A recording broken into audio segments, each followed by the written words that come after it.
Buffalo, Buffalo, Buffalo, it's the Mafia. Josh Allen's coming. You ready? Steph Diggs is coming. Buffalo, Buffalo, Buffalo, it's the Mafia. Buffalo, Buffalo, Buffalo, it's the Mafia. Buffalo, Buffalo, Buffalo, it's the Mafia. It's the Buffalo Bills, ayy. It's the Buffalo Bills, ayy. Buffalo, Buffalo, Buffalo, it's the Mafia.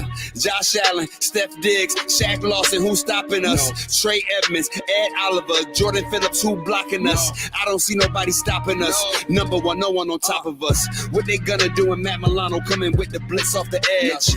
Don't you throw it in the air, cause Trey White and Micah Hyde were intercept. Von Miller getting double teamed, not a team getting easy sacks. Russo with the double moves, coming straight for the quarterback.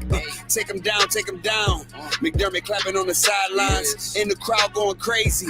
Mafia, it's our time. Ladies and gentlemen, it is your boy back at it again. Welcome to another edition of the Rico Report, brought to you by the Buffalo Fanatics. Folks, the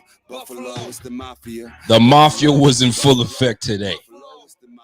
35,000 people showing up once again for a preseason game. Folks, if you guys are joining for the first time, you guys are unfamiliar with this brand, you're unfamiliar with this face, you're unfamiliar with this show, this is the Rico Report. My name is Rico, and this is the Buffalo Fanatics. Smash that like as you guys enter the room. If you have not subscribed, do me a favor, subscribe. If you're wanting to catch the show more often, part of the notification game, hit that mother effing bell to let you guys know when we are going live. Listen, supportbf.com is that simple. Or you know what? Better yet, just download the app. BF Network. It's free. It's not going to cost you a damn thing. And you get state-of-the-art everything. I might be gassing right now, but you guys already catch what I'm saying. So welcome to another edition, man. The Broncos came to Buffalo, and I don't know what was going on with the Broncos today. They just were not prepared for the Bills. They weren't prepared to pay the bills. You know what I'm saying? The bill collectors came through and said, yo, man, it's time to pay up. And they weren't ready. I need more time. Well, you know, bill collectors don't really give you time. They say, hey, I gotta leave with something. And you know what? They left with the Broncos' dignity, I guess. I don't know, because the Broncos didn't show up. I know it's preseason, and I can't decipher what it is. Was the Broncos defense and depth just not good enough? Or are these new signs? Is this a sign of like, yo, this team is stacked? And I'm talking about the Bills. This Bills team is stacked from top to bottom. I'm telling you right now, man, there are going to be some players on this team that we are reluctantly going to let go. And they are going to shine elsewhere. I'm not saying they're going to be stars next year, but they're going to shine elsewhere. You're going to hear their name somewhere else. And it's a shame. But it's also a good problem to have. It's a very good problem to have. So, folks, welcome. The Buffalo Bills trounce. They just absolutely dominate the Denver Broncos with the score of 42-15. I mean, the Broncos didn't make it. They didn't make it fun, man. Like 3 points in the first quarter, 3 points in the second. Listen, it wasn't a good day. It wasn't a good day for Broncos, man. And obviously they didn't have their starters play. So that obviously is a big difference. That's a huge difference. But golly, folks, that's you gotta wonder. You have to wonder about those very things. You gotta wonder, were we that good? Well, let's get into it, man. Josh Allen started the game. Everybody was all right. Josh Allen's in the game, baby. Let's go. What does he do? I don't know. He just goes 3 for 3, 45 yards, average of 15 yards a throw, and caps off with a 28-yard a TD strike. A TD strike to none other than the guy that we've been talking about that's going to light it up this year, Gabe Davis. Now, I saw this online, and I thought that was apropos, because that's probably how we feel about Josh Allen sometimes. When Josh Allen will do these things that go, no, yes. That was Josh Allen on that 28-yard TD. It looked like he didn't like what he saw. He was about to take off. Then he's like, nah, I'm not ready to take off yet. Let me back up a little bit. Let me turn this way. Whoa, I don't like there's a lineman there. There's a line. Oh, let me just hold on. Strike. That's what it felt like. Run forward. Nah, I don't like that. Let me turn. Oh, nope. Somebody's there. Let me turn. Oh, back door's closed. Guess what? I'm going to just airstrike 28 yards to Gabe Davis. Done. Dude, if this is an indication as to what this season's going to be like, yo, I might have to change my mind. Change my mind on the over under of how many yards he's going to throw for. I don't know, man. I don't know. I think I might change my mind. I feel like he's going to throw for less than 4,300 yards, but golly, when he does things like this on the first drive, throws for what, 45 yards? What do you throw for? 45 yards? My goodness. That was on the first series. 70 yards, easy. Done. Matt Barkley, 7 for 8, 65 yards. No tutties. We're just fine. Case Keenum, a much better showing from Case Keenum. For those that were, you should put Case Keenum out and back and shoot his ass and get him out of here. Nah, man, y'all need to chill. Y'all need to chill with that chatter. Dude is in a new offense. Matt Barkley is in an offense he's very familiar with. Although it's a different coach, same verbiage, same type of everything. So you can't hate on Case Keenum. And Case Keenum showed why we paid him 3 mil? 3.5 mil? There's a reason we paid him 3.5 mil. He went 16 for 18, 192 yards and a tutty. A 129 rating. I'll take that. That's what you want from your backup. That's what you want your backup to be able to do. God forbid Josh goes down. You got it. And he looked good. He looked good. He was definitely shaky the first week, but he definitely looked good today. Matt Barkley was Matt Barkley. He didn't have to, do the heroics and bring us back because there was no need. Because defense was lighting it up. The run game was lighting it up. My goodness. Last night's show, I said I wanted to see 3 things. 3 things I wanted to see. I wanted to see how our O-line was going to gel. I think they gelled quite well. I don't even think we allowed a sack today. Can I? I'm going to see if I can confirm that. We did not allow a sack today. So that tells me the O-line did extremely well. Not only did the O-line do well, we allowed our run game to run for 208 yards. I know it's preseason. Believe me, I know. But it's also preseason. And you know how that goes. You're not really going to be able to do much in preseason. And we were able to do a lot of much. I know that doesn't make any sense what I'm saying, but you catch what I'm trying to say. That was huge. And by the way, shout out to each and every one of you guys tuned in right now. There's about 258 people watching from YouTube, watching from Twitch, watching from freaking Facebook. You know it. We're live and direct, and we appreciate you. I forget. Shout out to the Twitter fan. So, folks, quarterbacks did their job, man. Combined 26 for 29. Come on, man. 26 for 29. Where was the Broncos defense today? My gosh. 26 for 29, 300 yards, 10 average, 2 touchdowns, no interceptions, combined 133 QBR. Quarterback rating. So that indication right now, 26 for 29, that's something Allen will do in a full game. And I can't wait. I can't wait for it. So quarterbacks, salute to you. Y'all did what you're supposed to do today. Offense was buzzing. We didn't punt till what? 4th quarter? And the one guy they put in the 4th quarter to punt was Matt Hack. Let's keep it a buck. Matt Hack ain't making this team. Let's keep it a buck. I'm going to go out on a limb. And if he does, my gosh, what a mistake. But he ain't making this team. So give the reps to the freaking punter with the big leg. I'm going to double down on this. I want to see the punter with the big leg and Matt Araiza. I want to see what he does with a short field. How do you punt in a short field? How can you control that? A big leg is great. We've all seen that. But my goodness, man.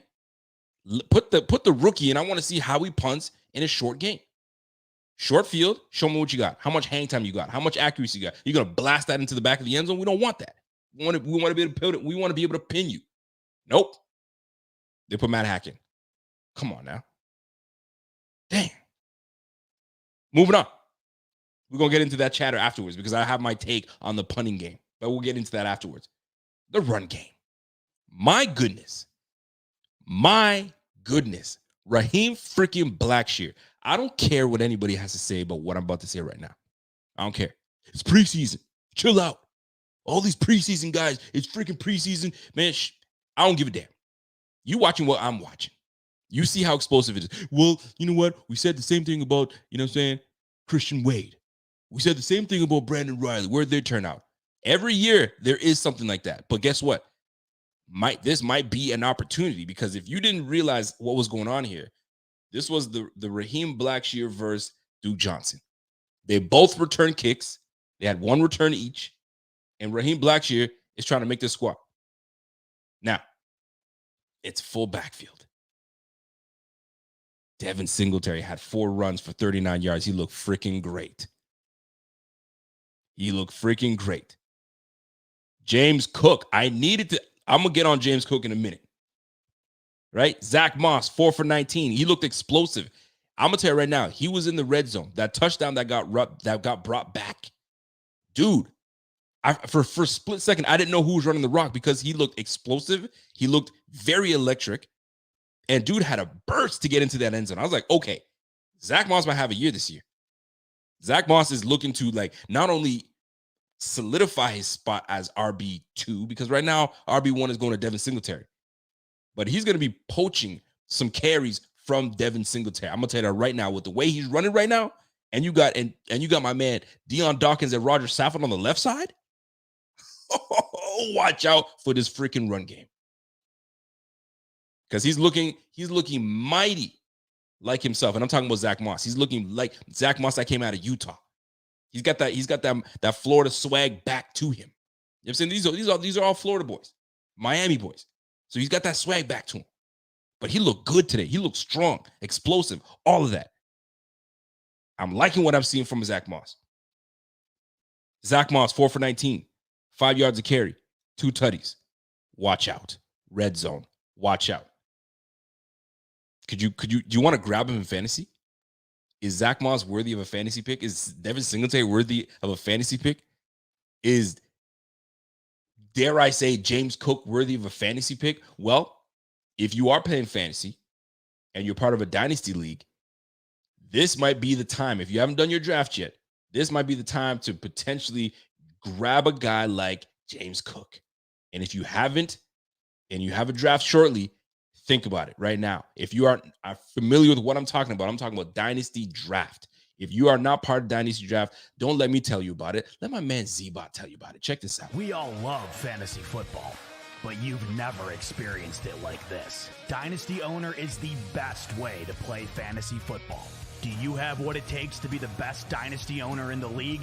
Download the Dynasty Owner app on the App Store or Google Play today to find out.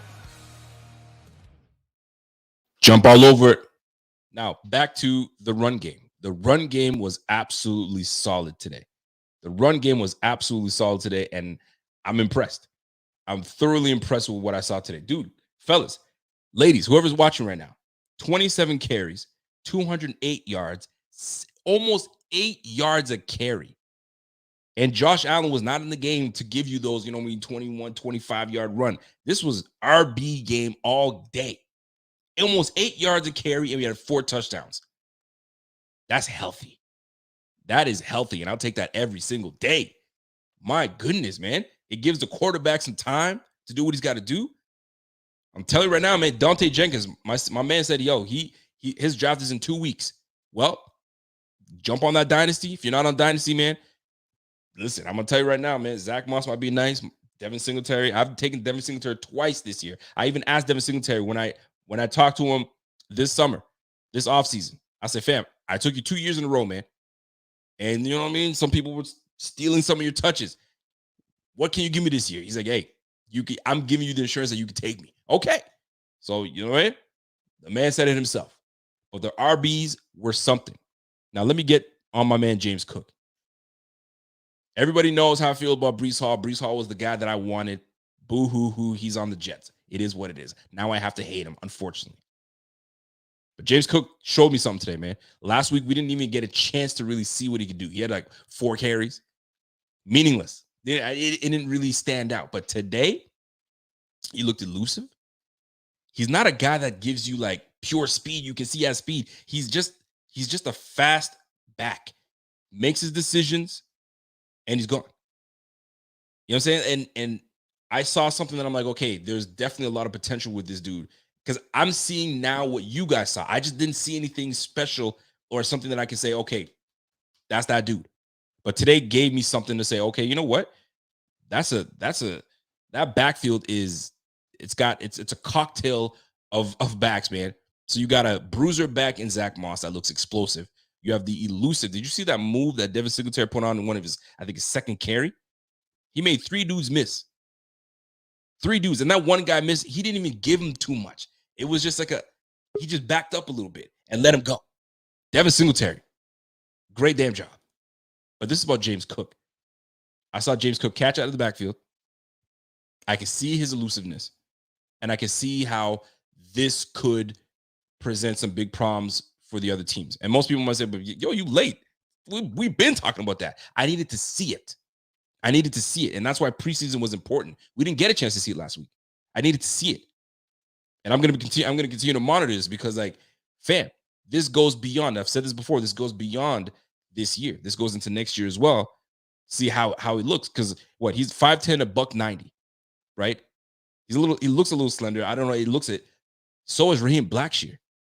And they're about the same size, but they run different. So he's more of an elusive back. And I'm looking forward to seeing how they use him. I liked what I saw today. I really did. I'm a fan of what I saw today from James Cook. I needed to see something. He showed me what I needed to see. And I'm like, okay, now I want more. God, that was nice. He's smooth, man. I'm not going to give it to him. I'm going to give it to him. Excuse me. He's smooth. That's one thing I noticed about him. He's very smooth. It's not a hard jab. It's just everything he does is a smooth move. I like it. Very big. Duke Johnson. That's a tough one, man. Duke Johnson, he's fighting, man. 9 carries, 55 yards. He had 2 touchdowns, like 6 yards of pop today. I don't know what they're going to do with this backfield. Devin's number 1. Zach Moss, I would say he's number 2. James Cook, obviously, is going to be number 3. And then Tywan Jones. Like, are we keeping Tywan Jones? He doesn't get any carries. He's strictly special teams. Are we keeping Tywan Jones? I don't know, man. That's going to be tough. And it's tough because Raheem Blackshear stood out a lot today. 5 carries, 58 yards. He had 11 yards of pop, almost 11.6 yards. Fam, I like it, man. Some people are saying keep Blackshear and cut Tywan. I don't know what they're going to do with Blackshear, man. I really don't. I see him returning kicks. But does he do more? I don't know, man. We'll see. It's a good problem to have. I don't know what direction this team is going to take, but yo, we'll see. And when you're ready, you know what to do. When you're ready, you give me the thumbs up and you jump on. You know who I'm talking about. But let me move on. I don't know. Should I move on from the run game, or do you want me to stick on the run game? Because you might want to share some opinions on the run game. Oh shit! No. Yeah. Oh shit! We're gonna talk about that one. Shit! What's going on, everyone? Oh, What's going on? Listen. What's happening, bro? I heard what you were talking about the running game, man. And listen, it's amazing. It's just like we came out on all cylinders, every last phase of it, though. You damn right. From the running scheme to the running plays to even the blocking, it was just absolutely amazing all the way down. So, but as far as this whole, Blackshear, I mean, I don't know. He's looking good. Are we making too much of this? I know. Some people might say we're making too much of this. Fellas, calm down. It's this is preseason. Brandon Riley, Nate Peterman. You feel me? Nate Peterman, right? Nate Peterman. You're saying Christian Wade. We've been here before. Duke. Yeah, but look, what I'll say is this, though. You're the running back, right? Talk to me. You're the resident running back. Hey. So you know how it's supposed to look like, right? And it's like, and this is my beef with Moss. It's not that I don't like him, but it's just like the holes, it seems like it has to be open in order for him to have success. He doesn't have the necessary wiggle in order to make people miss in short spaces, right? Whereas, with Motor, RB1, he does that at a very high level. And then I'm looking at Blackshear, he's giving you that same wiggle. And I'm like, okay, I'm seeing something, So I'm telling you right now, man. Scott Blakely says, "Yo, Belichick is grinning right now, Rico. Our cuts will be as starters on many teams. Damn, we are For deep. sure. You damn right. You For damn sure. right." By the way, shout out to my man Scott Blakely. Scott Blakely was going shot for shot. You know what I mean with Pierre today. So it was There he fun. was. It was fun to see. It was definitely You fun to shout out see. to But this, Scott. fellas, this run game. By the way, if you guys are tuning in right now, there's 357 people for preseason. Preseason. If you guys are tuning in right now, smash that like. If you like what you're hearing right now and you like what you see, throw that microphone on the screen right this second in the chat. Rev, you let me know when you're ready to go, boss. Oh shit. Rev couldn't let that be, man. He wanted in. Yo, what's up, my He wanted some of brothers? this. He wanted some What of up, this. Rev? What up, baby? Listen, you watched the game, man. You saw the run game. Oh man, How'd you feel about that? that game was gorgeous, man. I loved everything about that game except the penalties. Couldn't deal with the penalties. But other than that, man, it was a clean game all across the board, man. I know. I heard you guys talking about the run game. And Rico, man, and you and Pierre, I'm gonna say something about Blackshear and Duke, man. I think these two guys are battling for that spot, man. You damn right. Because both of them, if you guys saw it, both of them were both getting reps at kick returner too, man. So that lets me know that those guys are battling for that last spot, and it's gonna come down to probably that kick return job. You know what I'm saying? Because I like what Blackshear did, man. I know I'm not trying to get into the hype train. You know what I'm saying? I get it, it's preseason, but how could you not like what you saw out of him? Even returning the kicks, man. He looked good. He and Duke is not very comfortable right now, man. Like Blackshear is coming for him. Well, listen, I think when it comes down to Moss, what's that? But I think when it comes down to Moss, because I think Moss is the big name here, and I know people aren't trying to talk about it because. What are you saying? Because you're bumping gums, but you're not really saying anything. What are you really trying to say? I think he might be the surprise cut, man. There we have it. That's what I was waiting for you to say. I mean, bumping gums. I think he's I mean, I just don't think that it's hard to look at, and it's hard for what they're showing us, right? Because Duke is getting almost all the returning duties right now, right? And this is 2 weeks in a row, and then you have Blackshear, looking how he's looking. You're like, okay, I mean. And then again, you have Motor who can do all the things that Moss brings you. So it's like, I don't know, but go ahead. But here's my thing though about Moss, and I can't get away from it, because if they cut Moss, to me this is what I think they're gonna do. They have to re-sign Motor, right? Because Motor's in a contract year. So for me, if the plan is not Motor going forward, Moss has another year on the deal. You know what I'm saying? So to me, that's why I kind of think Moss stays, because he's still on a longer deal than Motor is. He won't be due until the following year after Motor. So, but if they cut him, man, are they bringing Motor back after this season? That's the thing. I'm gonna disagree with both of you guys about this cutting Moss. Is not happening. Moss remains on the squad. They brought him in right after Devin Singletary. That's what I'm saying. Both of them are the same age. Both of them are the same age. One has less touches than the other.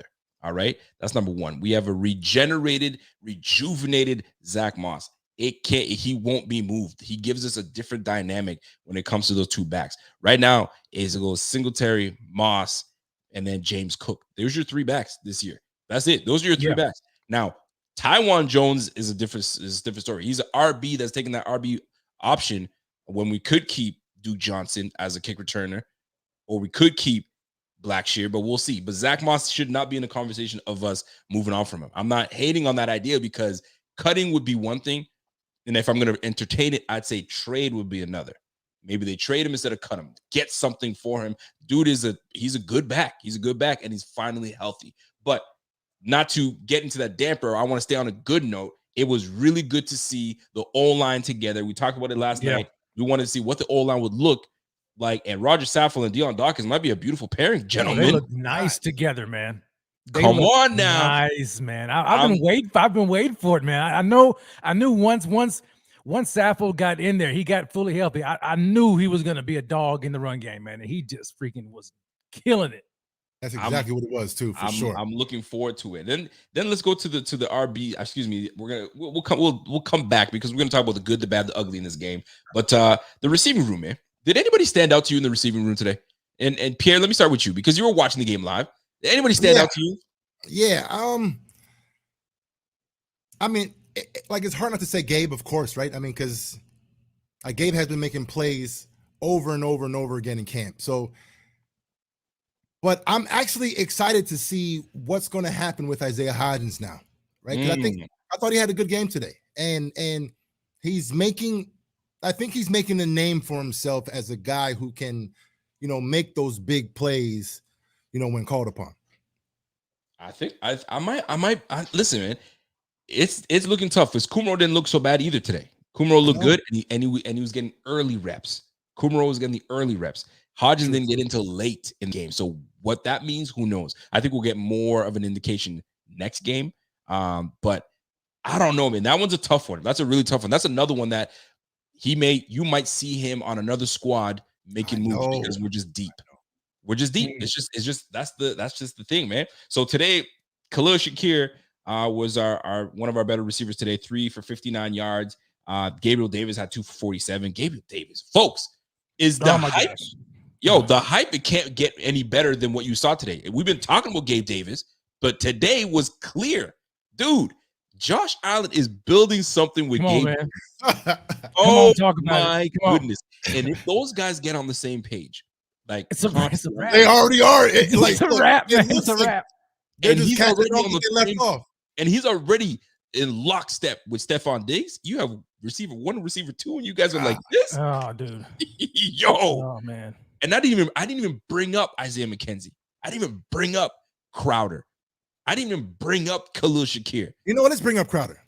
I'm glad you did, because I was going to talk about him. Yeah. All right, Jamison Crowder today, 2 receptions for 21, and he caught both his targets. So, to me, most folks are saying, man, like, I don't know, man. Like, Crowder, he's competing with Isaiah McKenzie, and McKenzie has done everything he can to really solidify himself as the number 3 receiver. Yeah. Then you have the rookie Khalil Shakir that's doing really good things. Why are we keeping Crowder, and why are we paying him that money? We could be giving that money to Jordan Poyer. Well, there was a play that Crowder caught that near that should have been a touchdown, but my man threw the ball a little late, right? And Isaiah McKenzie was wide open. First of all, Isaiah McKenzie was wide open. But here's what I wanted to say: I saw both of them on the field. Well, there's going to be times where you can get both these guys on the field. Pick your points together, man. They look good together. They look good together. So why get rid of them? They look good together. So I'm not even looking. I'm going receiver. We're good until 5. It's that 6th receiver spot. Is it Kumaro? Is it Hodgins? Is it Tavon Austin? I mean, I don't know. I think the Tavon Austin that we can shut that door. I think we shut that door. We didn't even see him return. Did you see him return games today? Return anything? Nothing. And I called it out too. It's like, okay, we haven't even seen him. Like, that was his whole calling card, right? Like, that was where everyone was putting him as making the roster as a returner. And it's like, okay, we haven't seen you. Well, Jason Miller comes in and says, Hodgins, he is Gabe part 2. Catches everything with his hands. Diggs, Gabe, Isaiah, Crowder, Shakir, Hodgins, Kumaro. We're not keeping 7. And now Shakir did it 2 weeks in a row. Absolutely. You have to give him out looking really good. He's consistent with it. Thank you. Sure. Thank you very much. And listen, man, this is a fantastic problem to have. I'm gonna say this. I made this tweet in the I made this message in the chat. Does Khalil Shakir remind you of anybody that used to be a former Bill? I'll make it easy. A former Bill. Does he remind you of anybody? Robert Woods. Thank you very much. Yeah, man. Yo, Khalil gives me Robert Wood vibe, and I'll tell you why. Big time. It's not about like they run similar. They've got that dog mentality, because that was the downfall of Robert Woods, because sometimes Robert Woods would try to do too much, and then he was always fumbling the football until he had to calm down a little bit. Sure. Oh, yeah. Right? You remember that, right? Yes, so Khalil Shakir, this guy has no quit. He's a catch the football, and he's always looking for yak. Yes. He's always looking for yak. Love that about Khalil Shakir. Yes. So that is huge. And when you have, if I can compare you to Robert Woods, that you're in good company, because Robert Woods is a dog. Robert Woods is a dog, but listen, man, our receiving group is solid. It's super deep. For like the future, man. Like we're good, not just for 1 year, like down the road, man. We're We're looking we're- nice. We're nasty down the road, right? So this receiver, I mean, listen, man, Stephon Diggs had 2 for 33, and I mean that pretty route runner. This guy is Oh, It's just, yeah. we already know what it is with him, right? Crowder. So are we good? Are we questioning Crowder? I don't want to get off that Crowder talk. Are we questioning him? Are we feel like, I mean, he's going to remain No, on the squad? I don't think we're. I would say he's just playing catch up, man.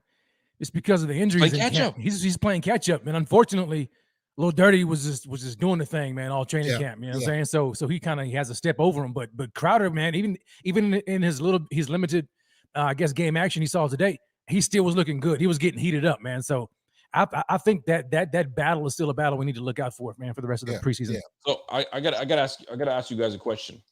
All right. Let me write this down here. Today's game, did anything stand out to you guys where you'd say, make you say, right? Did anything make you say, today? Can I start? Yeah, go ahead. Should I start? go ahead. I think it's the obvious. I don't know why you guys didn't even think about what I was going to say. Well, I'm gonna just jump right in there. Obviously, unfortunately, we have Dawson Knox that was away, I don't know what you're gonna say with now. family issues. Yeah, I got you. And you would think Uh-huh. that OJ Howard would be the next man up. Very strange, man. Yes. Now, let's I wish I had that effect to go back in time. Let's go back in time to last week. Last week, I found it very odd that I saw OJ Howard playing like near in the third and fourth quarter. I was like, what? Oh, he was in the last series. I was Yeah. like, what's that? What's he doing there? He shouldn't be there. Now, obviously, things happen. So sometimes you're like, hey, I want to get a look, or somebody needs a breather. They're damn sure ain't gonna send Dawson Knox back in, jump back in there. But you had Quentin Morris and Tommy Sweeney. Why wouldn't you put those guys in? But you chose to put OJ Howard in. Now let's Okay. fast forward. Let's Exactly. fast forward right Mhm. this week. Right? Tommy Sweeney gets this. Quentin Morris and Tommy Yeah. Sweeney get the head first. They get into the game first. What is up with that? What's going on It's with more OJ so Howard? the Quentin Morris to me. Mm. So it was Quentin Morris over OJ Howard. Like OJ Howard, first round pick. This guy is supposed to be. I mean, listen. I mean, huge shout out to Quentin Morris. I mean, he's been grinding. He's been doing his thing. Yeah, But it's still Quentin Morris over OJ Howard. That's what was tripping me out when I saw it. absolutely. It could be. I mean, we saw it though, right? With that penalty when he wasn't lined up on the line of scrimmage. And Crowder, a guy who both Crowder and OJ Howard came to the team same time, and Crowder was up here telling them, "Yo, get on the line of scrimmage," and he didn't get it. So I think it could just be I think it could just be like he's just not grasping the offense enough. He's still making these crazy mistakes. You know what I'm saying? So and Pierre had said it in his live stream. He's like, "Yo, maybe." And I think Pierre, you're kind of. I think you were going a little bit easy on him, but maybe the dude just ain't smart enough for this offense. You know what I'm saying? Like maybe he just ain't grasping it. Yeah, You know what I'm saying? Like, because we all know that this offense is very difficult to understand. Tavon Austin even made the same allusion to it too. So maybe he's just a slower learner, and he's making these same mistakes. And you got a guy like Sweeney and you know what I'm saying, that are just taking reps away from him. But it is concerning though. You guys went to school with I mean, we all went to high school, right? And middle school. We'll go middle school, maybe elementary school. I mean, there was always one of the students in the classroom that didn't quite, you know what I'm saying, catch on to things quickly. So what do they do with that student normally? They usually send them to another classroom. So there's less distractions, less this, and you don't really see them with the big group. So you're telling me that he's slow learning the offense potentially. We don't know that. We're obviously speculating here. Yeah, just speculation. Do you keep a slow learner on the offense when the regular season's around the corner? Dang, you know what You I'm have saying? time for that? Like what makes it tough is that he's got so much potential. You know what I'm saying? It's like, dang, if he can grasp the offense, I mean, this is a long season. So you just don't want to just cut bait with him, because then like, I still think that if he grasps the offense, he's still a much better option than Tommy Sweeney, in my opinion. You know what I'm saying? So I think you're willing to kind of slow play it with him just because of the talent and the potential that you have in him. So then what I do they think do? right now, though, I think it's time to at least just throw it out there. It is. Listen, Like it's that Quentin caution Morris doing right now. started. It's actually time to at least, okay, who the hell is Quentin Morris? Right? Because maybe he's just that was a good. big move. Exactly. Yeah. Right? We'll He did see. get I mean, the he's a start. former receiver. You know what I'm saying? Transitioning to the tight end position, kind of like Duke Williams, right? Former receiver transitioning to the tight end, and that project didn't work out the way we wanted. Maybe they find something in Quentin Morris, and he's been working on his blocking, so who knows what's going on. And it's not a bad thing, right? And I don't want it to be a poo-poo on OJ Howard. It's just very interesting that Quentin Morris and Tommy Sweeney that got a little more time over Howard. Now, Howard did catch a football. Today I tweeted that, man, it's not a good look for OJ Howard to be in this position, but kudos to, you know what I'm saying, Tommy Sweeney and Quentin Morris, you know what I mean, getting some time in. And I mean, sometimes we got to watch out how we tweet because it affects people, right? And no shade to Miss Howard. I don't know if it's Miss Howard. I don't know. But his old lady was like, man, come on, son. Like, she was pretty much saying, like, relax. Because somebody was like, hey, man, how'd you like that touchdown? The response was clear, man. I would have loved it if it was with the first team, but it was with the second and third team. Right. I would have loved it, but it was with the second and third team. So, but she was like, right? I was like, fam, no disrespect to your man. No disrespect. I'm just saying. You know how Twitter goes. Damn thing. Everybody's saying the same thing. What's sure. happening, right? So that was the thing that made me say, Yeah, man. Did anything else make you guys say, And it may not be negative. It may be something like, okay, I see that. Anything in that game?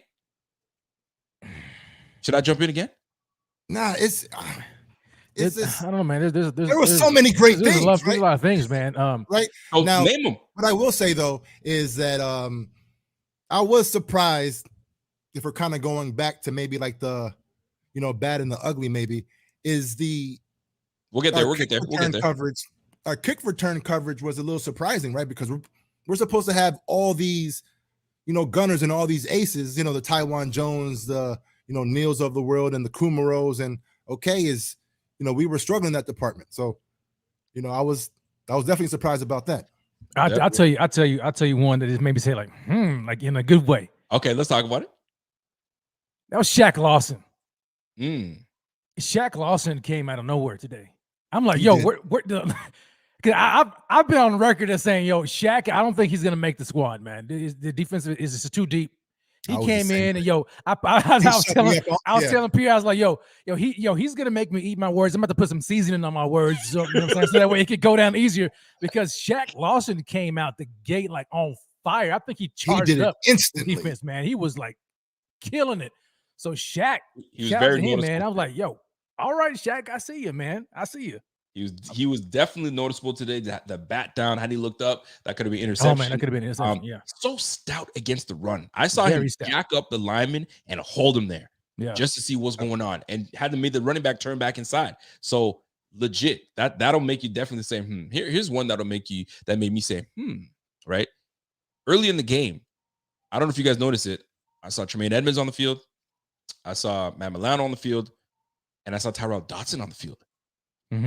We were 4-3. We haven't done that in a long time. We're a nickel defense. Yeah, we're 4-3. So maybe we start to see a lot more diversity in our defense, and we started going a little more 4-3. And we've been looking good at the 4-3 a lot, though. We have. We did it a lot last week as well. So So I like that, man. So defensive side of the ball, we're gonna go over to the defense. Baylon Spector once again leads the team with tackles. He had 8. I'm telling you right now, man. Andre Smith, don't forget, Andre Smith is going. I like he's Andre out. Smith. He's out for 6 games. Yeah, he's right? out. That's right. Yeah, that's so right. Yeah. Does that open the room? Does that open the spot for Baylon Spector? I mean, I think it does. I'm just saying, because Tyrell Dodson, he's got that extension. So listen, man, this team is stacked. I'm just gonna say that this team we've got some good players, top to bottom, man. So I mean, shoot, let's talk about it, man. So that's why we're gonna get right into it. The good, the bad, the ugly. We talked a lot. There's a lot of good. It's gonna be very difficult to find some bad in this. So let me just jump into the good, the bad, the ugly from my banners here real quick. And I'm gonna start, Rev. I'm gonna start with you, man. All right. And the good. I mean, we'll rhyme off a few goods and bads and all that stuff. But what stood out to you as like, okay, that was good. I like that. That was good. Okay, I'll go in a different direction here with my good, because I think it's obvious, right? I mean, I love Gabe Davis. I absolutely love that first drive by the offense. Fantastic. Loved it. Amazing. Oh my gosh, that just gave me like, oh, dude, I loved every bit of it. But I'm gonna say Case Keenum here, man. I think Case Keenum rebounded, man. Oh, he rebounded from game 1. He came here in game 2 and looked like he was like, okay, this all you guys who are talking, that's me. about Barkley possibly being, you know what I'm saying, the backup quarterback. Let me show you why I'm here. And that offense was very efficient when he was playing. I loved what Case Keenum did, man. Very efficient, man. Very, very on time. I love what he brought to the table, man. I think Case Keenum did very well. Game 2, man. Nice rebound from Case. I like it. Let me jump in on there because we talked about obviously the run game was great.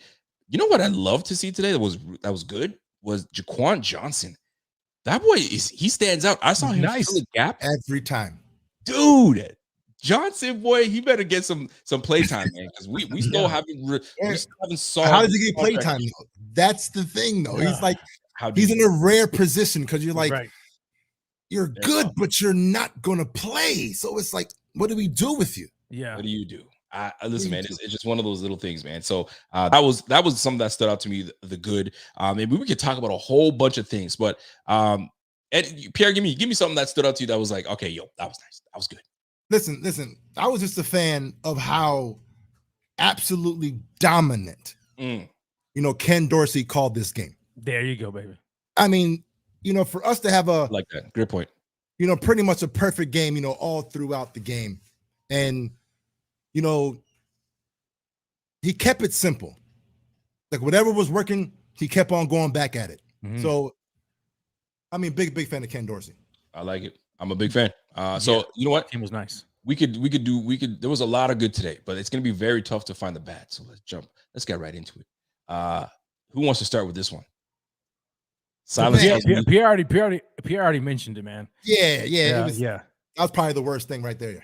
All right, cool. Rev, you got next. What you got? Yeah. Punt coverage was bad. Again, man, with the sloppy penalties, man. Okay.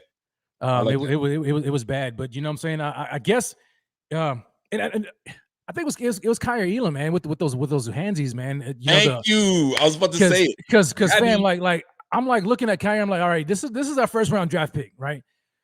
We heard in camp, he's been kind of handsy, and I'm like, all right, he'll grow out of it, right? It's just a technique thing. But again today, here we go. He comes in with the illegal hands to the face. He's just looking somewhat uncomfortable, like you know what I'm saying, and he's paving the way for my man Christian Benford to just go ahead and steal that job for him. You know what I'm saying? Now I'm not. You know what you're saying? You know what I'm saying? Like it's. You better watch it, boy. I know it. It's gonna be tough. It's I'm calling it out, but I'm not going to say that West was going to happen. He's backing up. No. It's looking that it's heading that way, though, man. You know what I'm saying? Because here's my thing. It's I don't know how Sean McDermott and them are going to be able to put him on the bench when they drafted him in round 1. That's just me. Now, if I'm looking at play for play from the first 2 games so far, to me, it's Benford has been outplaying Kaiir Elam. In my opinion, he's been outplaying him. But when the week 1 starts, I don't know how they're gonna sit Kaiir Elam on the bench. You know what I'm saying? Just because of that round 1 kind of thing. You know what I'm saying? So, but he's been grabsy today, man. I didn't like it, and it's not gonna be easy for him because that's a point of emphasis now from the refs this year is that illegal contact, and so he's gonna have to learn better technique to get over that, man. But Benford is looking like people jumping on with you, man. You're getting some. Benford is looking like that guy, man. He and Dane Jackson. It's going to be tough, man. Well, I was talking about it. Listen, we talked about it last night. It was really nice to see. I mean, some great play by both corners last game, but consistency was one thing that I wanted to see. Okay, show it to me again, right? Again, and that's what I was looking for. Yeah, you said do it again. And today he didn't have a horrible game. Neither one of them had a horrible game. Benford did have some penalties himself. I think he had a hands to the face. And negated a good play from the defense. And Benford cost us number 47. So the challenges are going to get stiffer, right? The one thing that I will realize is that they're competing with one another. You're obviously going to give it to Elam because he's your first round draft pick and you want to give him more time because Dane Jackson came in and they left his ass on that side. That's yours. You know what I'm saying? You're the cornerback going in once Trey White. He showed out too. Oh, he did show up. You feel me? So and there was a questionable call. When they called him on the that was questionable, man. That wasn't good coverage. But altogether, really the bad, like you said it, the penalties, man. We had too many penalties. We had eight penalties for 68 yards. That's going to negate a lot of things for us, but we're trying not to do that. And from there, man, there's not really that much bad. Did anything stand out to you that was ugly? I think the only other thing is that, 2 games in a row, Cody Ford is, Buns. I mean, he's showing again. He's just not that guy, man. It's like what are we doing? Like we're trying to force feed it because he's, second round pick, he's just not that guy. I think it's time to turn the page and keep it moving. Damn. Well, Yeah. I will say this though. I want to go back to make him say because there's one thing that did make me want to say If you looked at our starting line today, our starting O-line, we got Deion Dawkins, Roger Saffold, Mitch Morse. You know where I'm going with this, Ryan Bates, David Quessenberry. And it wasn't because our big mountain of a man was hurt. He played, but Quessenberry got the start at right tackle. I was like, that made me say, what? Okay, what's going on? What's I'm gonna have to watch that again just to kind of see exactly how he played. But that right there was extremely intriguing because I'm like, okay, absolutely, because Brown, like he still played, so it's like, okay, then why didn't you start? That's what I'm talking about. It doesn't make sense. Well, we're going to make him start against the second team because we're nursing him back. Then you don't play him. Period. I don't know. I don't know what's going on. But I think everyone's going to be all eyes on that right tackle position. Quessenberry has been starting since camp. Like he's been doing it early, man. But you know what? He was started because Spencer Brown was out. Okay, now Spencer Brown is back. So what are we doing here? What are we freaking doing? So I mean, shoot. I'm ready to. I'm starting to like, you know what I mean? Where there's smoke, there's fire. But it ain't bad though, because he's still playing good though. You know what I'm saying? So like, it's not like the O line is like Mr. Beat with Quessenberry in there. Somebody told me that. This is very interesting. Y'all talking Cody Ford over Bobby Hart though? Yo, what is with the chatter with Bobby Hart? We already know what Bobby Hart is, man. We know what Bobby Hart is. So we're not talking about no damn Bobby Hart. Come on. But I found that very, very interesting nonetheless that Cody Ford, excuse me, you got me saying Cody Ford now. Spencer Brown came in with the second unit and he played. It wasn't like he was like a healthy scratch. He played. Yeah. Like what's going on with him? The zone play him for sure. What's going on with that? Yeah. And I know McDermott is one of those guys that likes to tweak things. You know what I mean? Okay, what does Quessenberry look like with the starting line? Let's see what that looks like. So maybe it's an experiment. It doesn't mean anything. But like I found that very, very interesting. It does make you kind of say, what's happening? Just before we jump into more Bills chatter, we're gonna invite my guy Evan. Evan, you good? I put you in there. I wasn't sure if you were ready to go. Hey. No, I'm 100% ready, man. I just got back from the game, and it was a sunny day. As you guys can see, my face is just red. I got burnt like toast. For a good reason. I was sitting row 1, got some nice tickets, sitting right on the. Yeah, I'm flexing. But no, it was a great game, and I know you guys are talking about Bobby Hart, right? Yeah. I just hopped in here. I think Bobby Hart might have a shot to make this roster.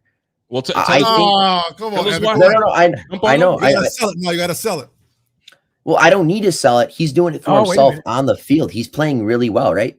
You got a guy like Bobby Hart who's very versatile. He can play tackle and guard. Bobby Hart, at points and times throughout camp, is lined up at the guard position. Today, he was playing out at the tackle position. And him and Cody Ford both look good together on combo blocks getting to the second level. That's why a lot of the run game was working really well today for guys like Duke Johnson and Raheem Blackshear. So I think as much as we, dog on a guy like Bobby Hart, you got to give him his props, and he's been playing well. Also the fact that you got to look at, again, Bobby Hart had his struggles, right? But, a new offense or O-line coach in Aaron Kromer is here. And, maybe Bobby Hart's learning a little bit from him. Maybe, he's improving his game. I don't know. I'm not saying he's a lock for this roster, but if he makes the roster. You backing up, huh? What? You backing no, up? I'm not backing up. I'm not. And then you went, hold on a second. Now that I'm in the shade, I'm not in the sun anymore. It's not so hot. Let me reverse that bitch.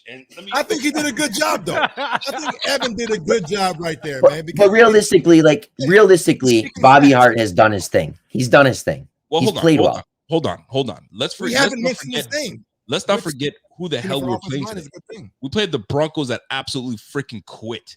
They had no fight in there. I don't know what they were doing today. Guys like Bobby Hart and Cody Ford, I mean, I have more confidence in Cody Ford than I do Bobby Hart. But the depth can't be that bad that we talking about Bobby Hart here. Now we don't make the final decisions. We don't know what's going on. Butker obviously is not back. You feel me? So I mean, maybe that's why he sticks around. But listen, stranger things have happened. But I'm not gonna sit here and hear you tell me, you know, what I'm saying Bobby Hart, he played well.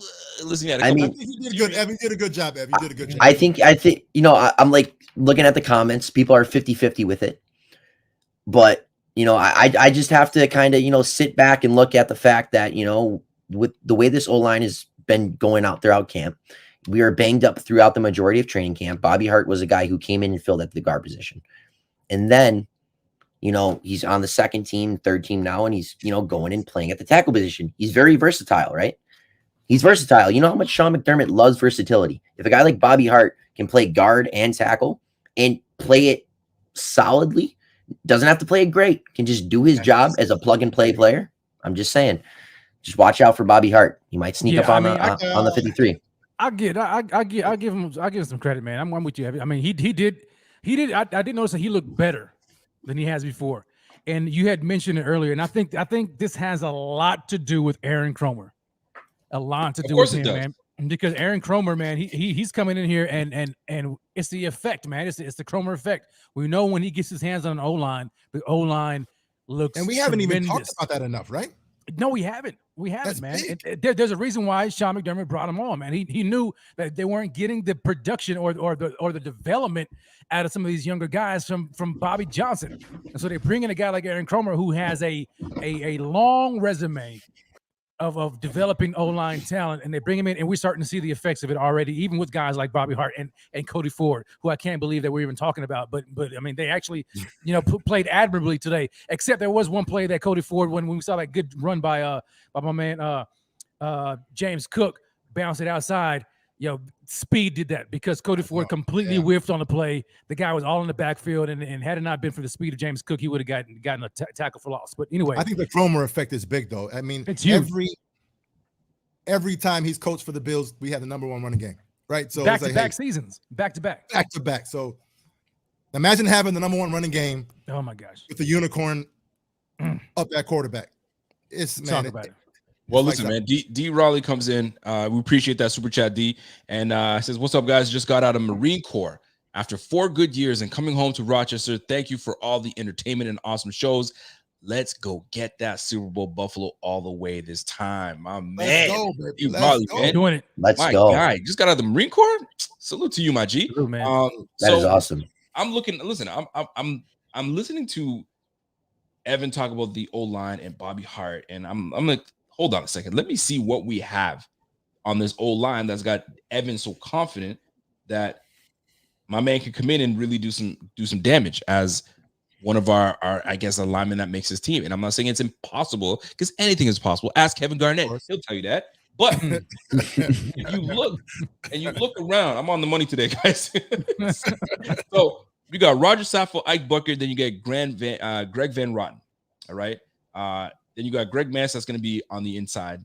You got Ryan Bates, Cody Ford, Tanner Owen, Questenberry, Spencer Brown, Bobby Hart. So there's your depth. So we already know who our starters are. Your depth is sitting here at Ike Bucker, but he's out. And I forgot Tommy Doyle's in that. And you got Luke Tanetta, right? So Tommy Doyle's going to be your depth. How many linemen we keeping? 8? Maybe 9? I would say 9 to 10. I would say that. You think we're keeping 10? Did we keep 10 last year? I think we kept 9 last year. 10's the max, but I'd say 9's the safe spot to pick. Okay, let's say we keep safe, right? And that's where the versatility comes into play too, right? Absolutely. So Tommy Doyle, right? We're gonna assume Spencer Brown assumes his starting right tackle. So Tommy Doyle, then you've got Ike Butker, then you've got David Questenberry, then you got Greg Mance as your interior O-line. There's your 9. So then you know what? I'll put Cody Ford in over Bobby Hart. There's 10. Fam. Yeah. Bobby Hart. It's over for Cody Ford, man. You also have to remember Butker is not going to start the season on the roster, most likely. So a guy like Bobby Hart, and Bobby Hart might make it. I brought you 10, so I brought it down. So now it's going to be between Hart and Greg Mance. You know what I'm saying? I don't know. We'll see. And Van Roten, maybe they like Van Roten, but I didn't really see much of Van Roten, so who knows, right? But anyway, nonetheless, I ain't talking about damn Bobby Hart. You got me spending 10 minutes talking about Bobby damn Hart. You feel me? Yeah, I liked what I saw, man. I'd rather talk about another Bobby Hart, but we're talking about this Bobby Hart. But anyway, there you go. there you go. So, Yes, sir. nonetheless, the Bills absolutely trampled all over the freaking the Denver Broncos. I mean, I don't know what it is about Highmark Stadium. Yo, I can't believe I'm calling it Highmark Stadium, but I don't know what it is about Highmark Stadium. But like, it's like these guys, that 35,000 people that were in there, including Evan, y'all must have just demoralized these guys because they just stopped playing. So funny story. So basically, I have season tickets at 114, but my buddy was there who is a Bills and Broncos fan, and his dad and him had tickets at for row 1. And he was like, "Hey, go sit with your buddy," right? So I was sitting with my buddy in row 1, and he had his Russell Wilson jersey on the entire time. And no hate against Russell Wilson, but like, you're wearing the Broncos jersey at a Bills game. I'm gonna poke fun with you a little bit. The camera's on us all day. I'm just going booing him for like as a joke and stuff. I got the whole section just messing with him, and like his family was right behind us, and my family, and, like, some other people we know. Oh man. Evan was feeling good. I was feeling good. And when you win 47-12, you should feel good. Right. You're damn right. We absolutely we gave it to them, man. And altogether, I mean, when you look at what we did today, it's indicative of like how special a season that we could have. And I know preseason doesn't mean a whole lot, but we should be doing what we're doing to these guys. He said, "Yo, Pullout King said, yo, Rev, don't laugh at the name. I am the king." Yo, Pullout King's been watching us for a long time. What up, Pullout King? What's up, my G? Yo, Pullout King, he don't know. He don't know that you've been around for a while, man. I gotta give him a shout out. But nonetheless, I love what we've been able to show to a lot of people without showing them anything. It was amazing. Basic stuff. Run the ball down your throat, and that's what it is, man. It's what do you guys think about the balance of the offense, man? I couldn't get away from that, man. I know. See, I knew that was a point of emphasis for them in the offseason, right? I mean, Sean McDermott has been talking about it, but now you see it, and they're not even game planning. They're just running, like you said, basic plays with the talent that they have. And oh my gosh, imagine what happens when they actually start to game plan. They can literally morph like Power Rangers into whatever they want to be. Any game, in any week, they can switch it on a dime. This offense is going to be unstoppable, man. When you pair Josh Allen with this type of a run game, we saw Motor. My man Motor was looking fantastic, by the way. But when you pair it with him, Motor looked good. Let me flip it. Let me flip it to defense, because we already know, like, we know our offense is going to be pretty legit this year. We were a top 10 offense last year. Number 1 defense last year. But I want to flip it to the defensive side, because we had some guys come in and show out. Boogie Basham, man. Yo, again, Boogie Basham. I'm impressed with what I'm seeing from Boogie Basham. Yeah, I'll tell you right now, I think it was in the first series or second series, and the play was a dead play. I don't know what happened, but Boogie absolutely jacked up and pancaked the left tackle. Yeah, he did. I said, holy, man. I'm telling you, man. Yo, but are we going to give a shout out to my man AJ? I know he's not going to get credit for that sack, but Epinesa that was a great play. That's another thing I'm looking at right now. The depth for the linemen. Steve Tasker was talking about it. I think there were about like 12 defensive linemen that we have on the squad, and he says 3 of them are getting cut. And I'm like, damn, like, who's getting cut? So I'm naming them to you, right? Greg Rousseau, Boogie Basham, Mike Love, Kingsley Jonathan, Ed Oliver, Jordan Phillips, Brandon Bryant. With Brandon Bryant is playing extremely well. He is. You guys don't know who that is. That was number 93. Yeah. This guy was everywhere. He was active. Then you got Prince Emili, Daquan Jones, Tim Settle, Eli Anku, CJ Breyer. Okay. And I didn't even get onto the other side. Then you got Von Miller, Epinesa, Shaq Lawson, Daniel Joseph. So out of those guys, you got Ed Oliver, Daquan Jones, Von Miller. So you got 4 there. Greg, Ed, Daquan, Miller. There's your 4. Then you got Boogie, Jordan, Tim Settle, AJ Epinesa. There's 8. Then you got Mike Love, Brandon Bryan, Eli Anku, Shaq Lawson. I think it comes down. Yeah, I mean, I think the AJ one he's been flashing. I mean, just 2 weeks in a row that he's flashed a little bit. I think we kept 8 guys last year, 8 or 9, I believe. Yeah. So do we keep 10? It'll be interesting. Because Shaq Lawson and Mike Love. If we keep 8, that means Shaq Lawson's gone. If Shaq was awesome today, man. he was excellent. He was excellent today. Everywhere. Just Shaq everywhere. played better than AJ today. Well, listen, when it's contract time, yeah, you know how that happens. When it's contract time, we play harder.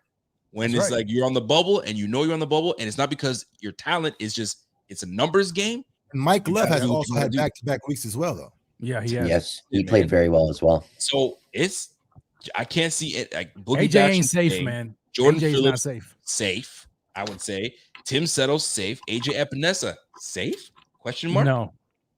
I think So it's a question mark. are you Question keeping mark. Shaq Lawson over AJ Epinesa? The way he played today, yes. The thing about Shaq Lawson is that, like, he has a role, and his role is just to set the edge. Absolutely. Whatever you do, that's all you. That's his strength. Where AJ is more so the pass rusher, right? So it's like, do we want more of the pass rusher, or do we want a guy who just plays his role? So that's pretty we'll much see how that plays out. James comes in with a super chat, says, "Yo, waiting on Evan's take on the Ball family." I'm assuming that's like Lonzo, LaMelo, LeVar, LiAngelo, like the Ball. Like you guys watch basketball. You were a Laker fan, Rico. You know Lonzo Ball. Big fans. I'm trying to find out where you're going with this. Lonzo Ball. What about him? Number 2 overall pick, Lonzo Ball, one of the best point guards in the NBA. His brother, LaMelo Ball, one of the best young point guards in the NBA. LiAngelo, getting some chances in the G League. LeVar. Okay, if you want to have your take and then want you talk about the Ball family, you know what I'm saying? What's LiAngelo? Is LiAngelo going to make it into the league or what? No, he might not make it into the actual full-scale NBA, but he does do his thing in the G League. And that's the thing with LiAngelo. He is a phenomenal G League player. He is great. He is a good coach. Put me in for 12 minutes. I'm getting you 8 points. Who's the best? That's what LiAngelo. Who's the best ball? LaMelo. I think it's LaMelo. You shouldn't have hesitated. LaMelo is best. I'm about to say, yeah. Hey, or LeVar, because LeVar can beat Michael Jordan one-on-one. Yo, we got on the Ball talk. Anyways, we got it. But anyways, folks, we're 57 minutes in. I mean, for the most part, we had a good show, and I don't want to end it just like this. So what I want to do is I want to ask you guys a couple questions here. So it's very tough, but like 3 observations that stood out to you. I mean, we kind of talked about it, but like let's start with one observation that's going to stick with you for the rest of this week to kind of say, okay, so like I'm paying attention to this thing. Is it a battle? Is it a battle between the cornerback spot? What are we doing with the running backs? Something you didn't like today?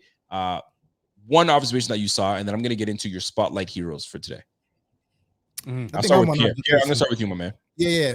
I think one observation is just to see, like, man, this offense could be extremely potent, and just knowing that fact is,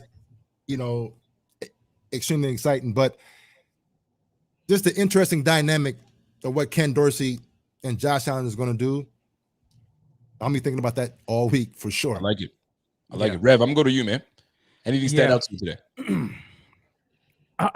I'm still trying to figure out who's gonna man that punt return job. You know what I'm saying? The punt return, kick return job. Because it might be Khalil Shakir's job, man. Yeah, I mean, you got Shakir, Duke Johnson, Blackshear. I mean, it seems like they still haven't figured that out, and that's an important part of the game. You know what I'm saying? So, because everything else is pretty much in stone almost. You know what I'm saying? But yeah, I'm definitely gonna be looking forward to that too. I like that. What you got, man? All right. It's the tight end position. So, when the game first started, I was thinking, you know what? This is OJ Howard's time to shine. Dawson Knox obviously taking a respectable leave away as his brother passed the other day. OJ Howard was not the tight end 1 today. It started off with Tommy Sweeney and Quentin Morris as, the tight end 1 and 2 in today's preseason game. And then OJ Howard came out a little bit and he had a couple nice catches. He had that touchdown. He looked good. But at the same time, Quentin Morris showed flashes, and Tommy Sweeney got the nod to be the tight end 1 today. So it's really going to be interesting between those 3 guys, because I think there's positional battles for all 3 of them, because you got a guy like OJ Howard who came in to be the tight end 2. And as of right now, he's fighting for that spot. But at the same time, you have a guy in Quentin Morris who said, hey, I'm not just the locked in tight end 4. I want to fight for this tight end 3 spot, and I'm not going to let Tommy Sweeney take it away from me. So those guys are fighting now. So I think there's a battle between all 3 of those for the tight end 2 and 3 spot. So that's what I'm looking forward to, not only through the next couple of weeks in practice, but next week in preseason. I agree. Is OJ Howard? I guess I'm gonna ask you. Do you feel like OJ Howard is truly gonna be a wrap, or does he still have a fighting chance to? Is he fighting? I guess I'm gonna put it this way. I still think he has a fighting chance. He looked good today. He showed the touchdown was actually right in front of me. He showed good body position on that slant route or on that like inside post route for the score. You know, that's why you bring in a guy like OJ Howard, a big 6'6" frame that can, you know, box out those slimmer safeties and corners, you know, going over the top. Because, you know, he is a big body and you want to utilize that to the best of your ability. And I think that he did that today. He also made some nice catches in traffic, which is awesome to see out of a tight end. But really, I think Howard might be the tight end too going forward. I still want to see one more week, but from what I saw today, really pushed it over the top for me because that's what I was waiting to see from him. But I think it's to be looking more towards Tommy Sweeney and Quentin Morris, because Quentin Morris has more of a similar build to Dawson Knox than Tommy Sweeney. So for some reason, if Knox goes down, Quentin Morris kind of fills that role a little bit more than Sweeney, in my opinion. So it's funny you mentioned that, because I mentioned earlier we were talking about like makes you kind of say and then I mentioned a little afterwards, maybe this was just an opportunity to let the young guys start with the first unit, see how they look, because maybe OJ Howard is already solidified, but it does make you question why he was in fourth quarter, last series of last game, and now he's getting shot with the second and third team. You would have thought that they would have put him in immediately after Dawson Knox took the time off. So it is definitely something that I'm going to be observing for sure. So you know what is interesting, Rico, just real quick, because you mentioned them, and then you mentioned, and someone brought up that Scott Kennedy post. I'm going to bring it right back up. I'm bringing it right back up because he's talking about the, you know, Broncos defensive line, but I think that we missed, and I'm surprised we missed it. Our starting D line was pretty soft. Listen, in my opinion, I just didn't think we were getting the pressure on that first series with our starting D line. I did start off the game. They did move the ball pretty well. That was probably one of the only things I was like, Yeah, they did move the ball pretty easy well on us. Not go front. It did tackling stand was out bad again early. That during that drive too. Yeah, Edmonds got put in a spin cycle. Kind of wonder. It does make you wonder, but I mean, we didn't have our full strength unit all together, right? But nonetheless, that is definitely something to make you say, But Scott Kennedy, friend of the show, by the way, shout out to my man Scott Kennedy. What up, SK? He says you'll be hard pressed to find a softer D line than you went against today. That's the one thing to keep in mind. And we mentioned that earlier, guys. Is the Broncos defense just that bad?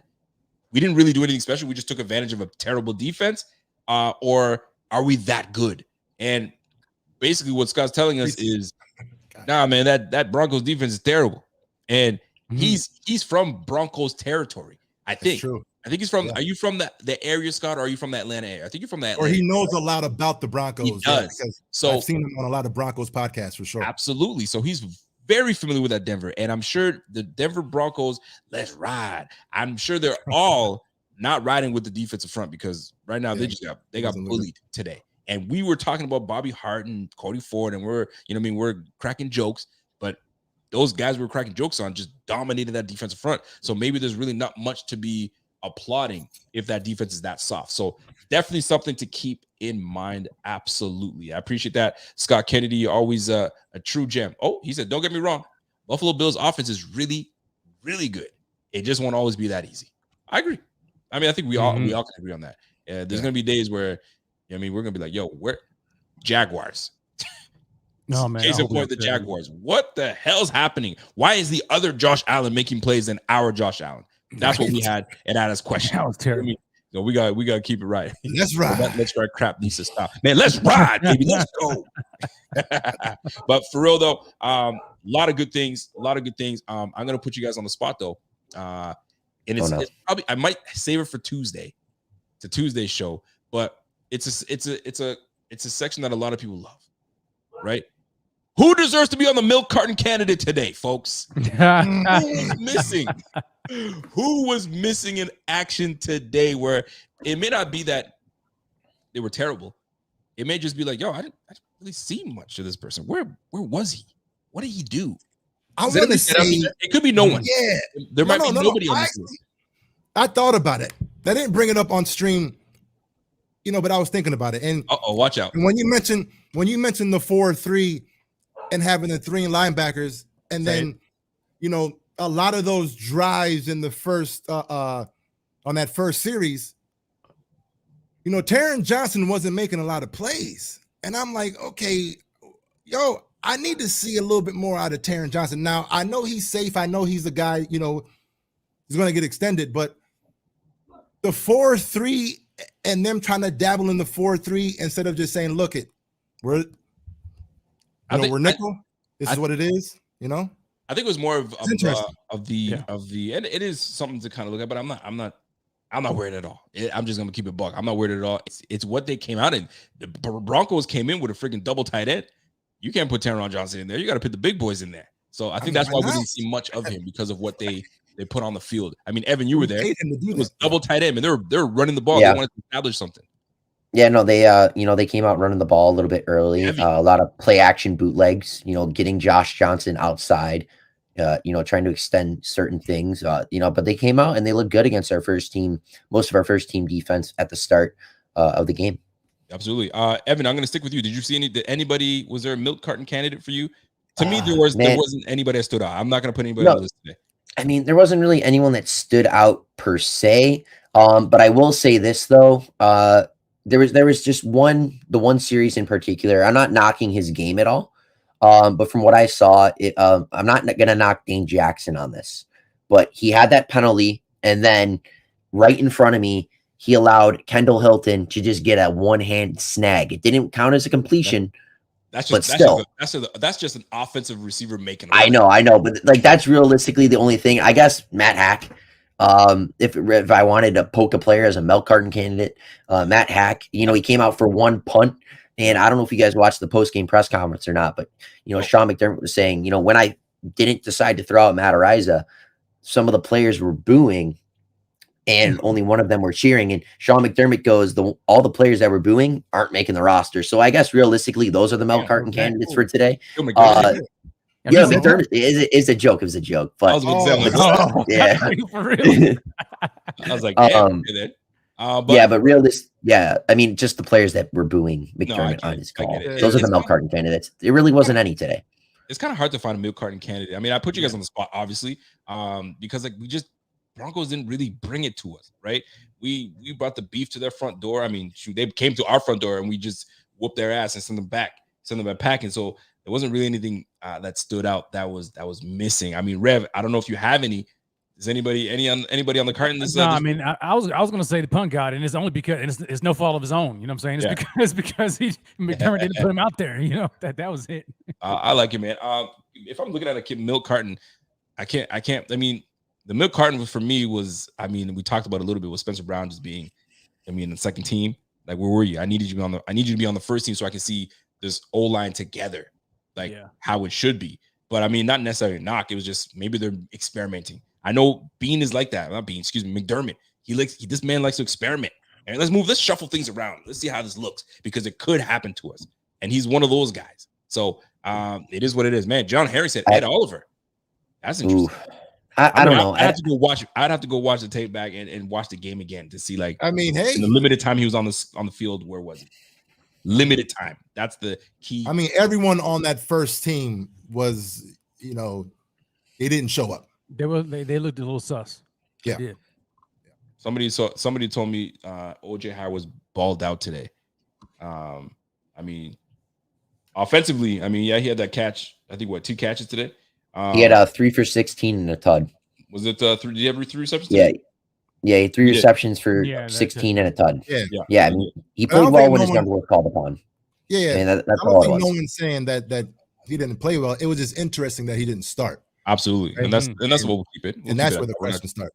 Ain't no hate going on. But anyways, folks, that's it, man. It's preseason, man. So we don't want to get too deep into it. We're gonna be recapping this game all over again the rest of the week, and then obviously news is gonna come forward. They got to get down to, I don't know what the date is.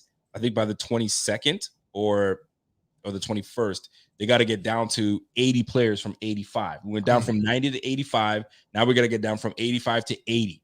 And then from 80 down to 53. So that's when the big cuts are going to start happening. So Black Monday is upon us. Maybe I think tomorrow is when they start making Sunday. It's Monday they start making the cuts. I keep thinking it's Sunday for some reason.